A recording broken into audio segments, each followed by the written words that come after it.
असल में ज़िंदगी बड़ी मुख्तसर है, इसको मैक्सिमम यूटिलाइज करना ही उसका बेहतरीन इस्तेमाल है। कायदे आज़म का अक्स जो मुझे नज़र आया वो इमरान खान में नज़र आया। बाल की शायरी का जो अमली नमूना असल वो मैंने इमरान खान में देखा। नहीं, वैसे ये घर मैंने डेकोरेट किया, ब्रांड कॉन्शियस नहीं हूँ। यहाँ पठान आई लव ये जो लाहौर सेंटर है, ये इंटरनेशनल मार्केट है ओरिगा।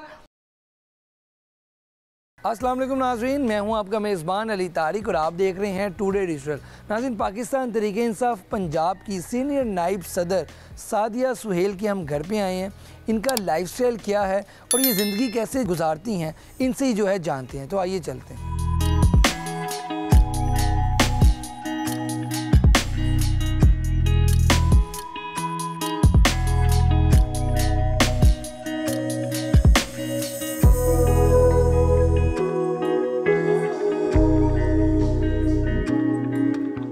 जी बिल्कुल, पाकिस्तान तहरीके इंसाफ की दबंग MPA सादिया सुहेल साहिबा हमारे साथ मौजूद हैं। मैम, बहुत शुक्रिया आपका टाइम देने का। बहुत शुक्रिया अली, और आई एम सॉरी हमने काफ़ी दिनों बाद हम मिल पा रहे हैं, चिट-चैट करने जा रहे हैं।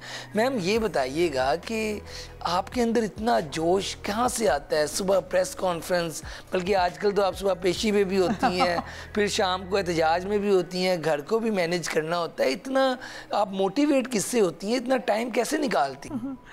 अली, क्या कहते हैं ना, जहाँ विल वहाँ वे।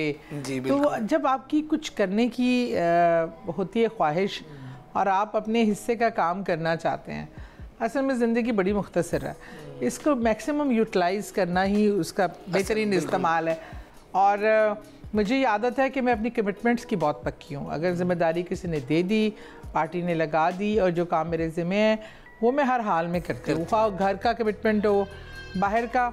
तो ये जिम्मेदारी है बीइंग MPA जो असेंबली में परफॉर्म करना है, बीइंग ऑफिस होल्डर जो पार्टी का काम है तंजीमी, और अब तो बीइंग मुजरिम वारंट ज़दा दहशतगर्द मैं एक दहशतगर्द का जो इंटरव्यू कर रहा हूँ, ये भी देखे ना, इक़दाम कत्ल कातला भी हो सकती है। Oh my God.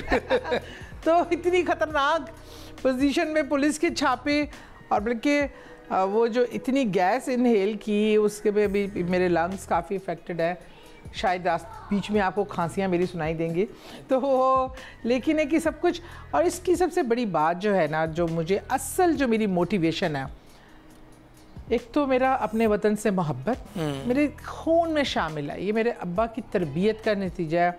हम कश्मीर से माइग्रेट करके, मेरे पेरेंट्स, मेरे अब्बू छोटे ही थे तब, पेरेंट्स तो नहीं थे, अपनी बहनों के साथ, 9 बहनों के साथ, एक वालदा बेवा वालदा के साथ माइग्रेट होके आए थे। तो हमारे मुल्क में की जो आज़ादी, जो वतन पाकिस्तान की आज़ादी की नेमत है, और जिस तरह अपना घर बार छोड़ कर सब आए, तो मेरे बाप ने भी पाकिस्तान से इश्क किया। अब वो वही तरबियत, वही खून हमारी रगों में है। और दूसरा जो मेरा लीडर है इमरान खान। मुझे इमरान खान साहब के मेरे साथ मेरा काम का रीज़न ही ये था कि वो बहुत पेट्रियाटिक है, बहुत ऑनेस्ट है, और बहुत विजन लेके एक कायदे आज़म, रसूल करीम सल्लल्लाहु अलैहि वसल्लम के बाद कायदे आज़म मेरी एक बड़ी आइडियल पर्सनैलिटी है। हमको बहुत इलामा इकबाल, कायदे आज़म, लेकिन कायदे आज़म का अक्स जो मुझे नज़र आया वो इमरान खान में नज़र आया। और इकबाल की शायरी का जो अमली नमूना वो मैंने इकबाल की का जो नमूना है असल वो मैंने इमरान खान में देखा। अच्छा, खान साहब से आपकी पहली मुलाकात कब हुई और क्या चीज़ ने खान साहब, जैसे कि आप बता रही हैं कि उनसे वतन से मोहब्बत भी है, तो खान साहब के अंदर आपने क्या चीज़ देखी जो आपने PTI ही ज्वाइन की?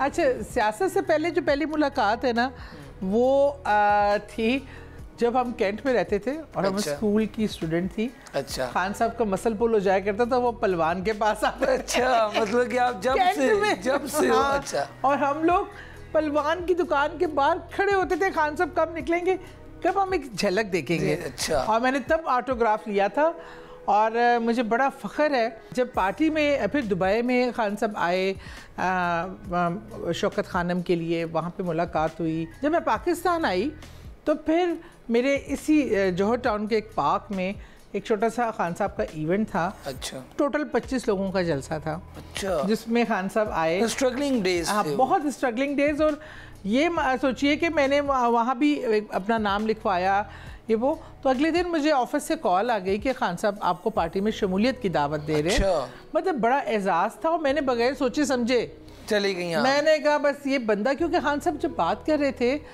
तो वो इतना सच्चा सादा अंदाज था, और जो उनकी बात में सबसे बड़ी खूबसूरती थी ना वो सच्चाई थी। नंबर 2 पाकिस्तान से मोहब्बत। अच्छा मैम ये बताइएगा, आपका घर हमने देखा इतना खूबसूरत है, डेकोरेट हुआ हुआ है, ये किसने किया? क्योंकि आपके पास तो टाइम नहीं होता है, फिर साथ कैसे टाइम निकालती हैं? नहीं, वैसे ये घर मैंने डेकोरेट किया। अच्छा। लेकिन इसमें मेरी बहन को भी बहुत क्रेडिट जाता है। मेरी बड़ी बहन मिसबा और मेरी कज़न है नाइला। कपड़े तो आप अच्छे पहनती हैं, मतलब कि असम्बली में भी आती हैं, देखते हैं सब। तो ब्रांडेड पसंद है कि सिंपल पसंद है? नहीं, मैं कोई ब्रांड कॉन्शियस नहीं हूँ। मैं बहुत अगर लेती भी हूँ ना, लाइमलाइट है, इसके बहुत मुनासिब रेट्स होते हैं, खाड़ी है ये वो। लाइमलाइट की ऑनर मेरी बड़ी प्यारी दोस्त थी, हमारी पार्टी की बड़ी ज़बरदस्त एक्टिव रोज़ी रुबीना तारिक, उसका इंतकाल हो गया कैंसर से। तो वो उसकी मोहब्बत में मैं लाइमलाइट तो कभी नहीं छोड़ती। उससे ज़रूर लेती हूँ क्योंकि उसकी मुनासिब प्राइसेस में, और इस तरह 2-4 ब्रांड जिनकी रेंज मुनासिब है। या पठान, आई लव ये जो लाहौर सेंटर है, ये इंटरनेशनल मार्केट है, ओरिगा, मुझे बहुत अच्छा लगता है। इस तरह की सादगी पसंद करती हूँ। मुझे ना गरीबों में बैठना पसंद है। मैं बड़ी बड़ी किटी पार्टियाँ, बड़ी बड़ी महफिल महलों में बैठना पसंद नहीं करती। मैं अपने जैसे या अपने से कम में बैठना पसंद करती हूँ। चीज़ों से, ब्रांडों से लोगों की पहचान होना, मुझे वो लोग नहीं चाहिए। ये चीज़ आपकी जो है ना नज़र भी आती है आपकी प्रैक्टिकल लाइफ में भी। अच्छा, खाने का शौक है? खाबे मतलब कि कश्मीरी हो, कश्मीरी हो, खाना ना पसंद करे ना खाना ना पकाना है। देसी के फास्ट फूड किस? मैं देसी, मेरी देसी पर्सन। ये बर्गर शर्गर नहीं, वो कभी कभार वन से ना, ब्लू मून तो ठीक है।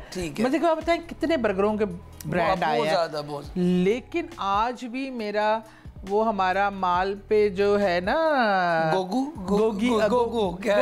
गोगो का burger, I love that burger. Chicken burger गरम गरम, दिल चाहता है तो मैं सिर्फ वहाँ जाके गरम गरम बर्गर खाती हूँ।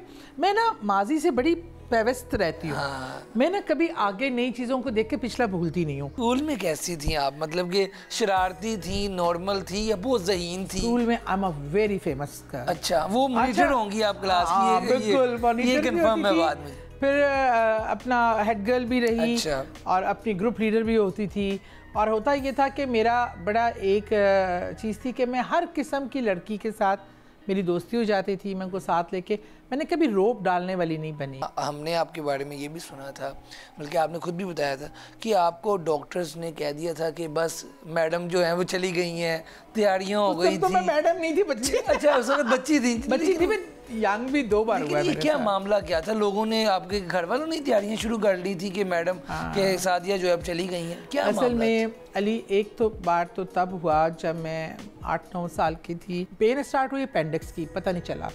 वालिद कराची होते थे तो हम ट्रेन पे पप्पू वगैरह के साथ इधर आके, वो अपेंडिक्स पेन डॉक्टर यहाँ डायग्नोज ही नहीं कर सका। अच्छा। वो अपेंडिक्स करते करते फट गई, अब बिल्कुल ग्रीन कलर की हो गई, लाश में कन्वर्ट हो गई। 2 हॉस्पिटल्स मुझे लेके गए, उन दोनों हॉस्पिटल्स ने मुझे डेथ डिक्लेयर किया। ओहो।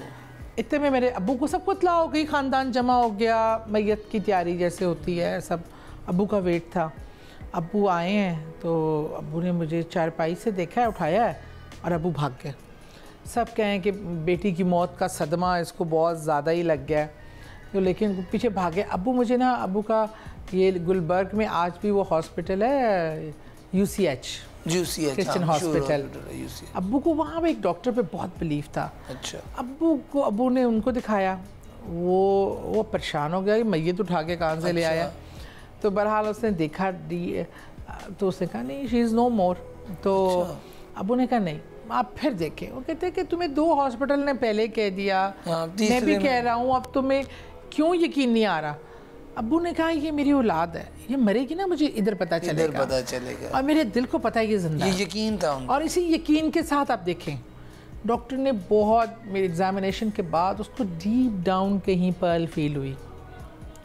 उसने कहा मुझे शक है कि शायद वाकई। अच्छा। तो उसने कहा, अब्बू ने कहा इसको किसी तरीके से भी बचाना। उसने कहा मैं बचा तो दूंगा, पता नहीं किस हालत में बचेगी, क्या पार्ट्स इसके ज़ाया हो जाएंगे, शायद किसी पलंग पे किसी एक कोने पे सारी ज़िंदगी गुजार दे। अब्बू कहते कोई बात नहीं, मेरे सामने तो होगी ना। बहरहाल वो डॉक्टर साहब जब लेके गए, 7 आवर सर्जरी, और उसके बाद मैं 1 साल हॉस्पिटलाइज रही, दोबारा से चलना सीखा। मेरा पूरी आंतें गल गई थी, सब निकालनी पड़ गई। अब सिर्फ मेरे स्टमक में इतना सा वो एक पीस रह गया और मेरा बाउल सिस्टम तबाह हो गया। मतलब वो डिज़ास्टर था। उसके बाद हर चीज़, लेकिन मैं ज़िंदा बच गई। और डॉक्टर ने कहा सारी ज़िंदगी ये नॉर्मल लाइफ नहीं गुजार सकती, नॉर्मल फूड नहीं खा सकती, नॉर्मल लोगों की तरह, बच्चों की तरह भाग दौड़ नहीं कर सकेगी। बहरहाल उसके बाद जब चीज़ें हुई तो मैंने ज़िंदगी को बड़ा चैलेंज लेके गुजारा। आपके बारे में ये भी कहा जाता है, आप बल्कि कि आपकी कुछ बातें सच्ची हुई भी हैं, मैं जानता हूँ। रूहानी इल्म भी है आपके पास। कुछ दिन पहले एक वीडियो वायरल हुई, आप बुज़दार साहब का हाथ देख रही थी, तो इसमें बताएं ये इल्म कैसे आया, क्या तरीका है आपका, और बुज़दार साहब क्या दोबारा वज़ीर आला पंजाब बन सकते हैं? आपने उनका हाथ भी देखा है। अच्छा, पता है क्या, पॉमिस्ट्री तो मेरे अब्बू बहुत ज़बरदस्त देखते थे और मैंने पढ़ा है बुक्स, बहुत कैरो की पढ़ी हैं, और M.A. मलिक, अच्छा, जो हमारे कश्मीर से, जिनसे बहुत प्यारा गहरा ताल्लुक़ था और हम उनको ताया ही बोलते थे। उनके छोटे भाई मेरे अब्बू के बेस्ट बडी थे और ताया अब्बू ही बोलते थे। उनकी किताबें पढ़ी हैं, उनसे कुछ सीखा, अब्बू से बहुत सीखा। और मैंने बाकायदा सीख कर, इसमें मैं आज से नहीं हूँ, साल से स्टूडेंट लाइफ से मैं देख रही हूँ। तो ये शौक़ तो खैर इसलिए था, और अल्लाह का शुक्र है अभी हालांकि मैं उस चीज़ को इतना ज़्यादा कंटिन्यू नहीं करती, लेकिन अब वो बात बुज़दार साहब के सामने ऐसी हो गया, कहता मुझे तो पता ही नहीं था कि आपको आता है। तो हाउस में बैठे हुए थे, ऐसे कहा ज़रा देखो तो सही। मैंने देखा तो मैं, लेकिन उनका हाथ वैसे आई मस्ट से कि बहुत ही ज़बरदस्त हाथ है। दोबारा वज़ीर आला पंजाब बनने के चांस, प्रोमिनेंट पोजीशन पे रहेंगे। अच्छा। मैं वज़ीर आज़म आला बनने का दावा तो नहीं कर सकती, लेकिन प्रोमिनेंट पोजीशन में रहेंगे। और सबसे बड़ी चीज़ जो बात है, वो बहुत साफ़ दिल के और साफ़ नीयत के आदमी हैं। लास्ट पे उन ख़वातीन के लिए जो कि मतलब कि इस तरह काम नहीं करती, और मोटिवेट उनको करने के लिए जो कि मतलब कि बाहर भी काम कर रही हैं और घर में भी काम, उनके लिए क्या मैसेज देना चाहेंगी? क्योंकि आप एक जो हैं घर में भी काम कर रही हैं, सियासत में भी हैं, उनको क्या पैगाम देना चाहेंगी जो आजकल की हमारी बच्ची हैं उनको? देखिए, मेरा अपनी माँओं बहनों बेटियों सबसे एक ही है कि सबसे पहले ना, औरत होना बेचारापन नहीं, खुद को तरस खाना, खुद को बेचारा समझना छोड़ दे। देखिए, अल्लाह ने तख्लीक की कुव्वत या अल्लाह के पास है या औरत के पास है। अल्लाह ने आपको बड़ा खूबसूरत बनाया। एक चिट्टी अनपढ़ देहाती औरत होम मिनिस्टर भी होती है, फाइनेंस मिनिस्टर भी होती है, एडमिनिस्ट्रेटर भी बेस्ट होती है।